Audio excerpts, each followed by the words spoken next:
One of the things my halal has done for the past couple of years is to help with the Laulima Giving Tree at Makana Ali'i.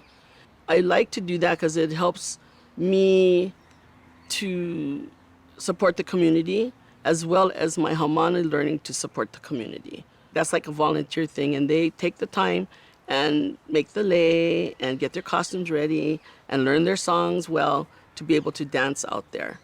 For me, whenever we perform, we become the reflection of, and I tell my students this, you're a reflection first of yourself and your ohana, but you're also a reflection of me and my kumu before me and her kumu before her.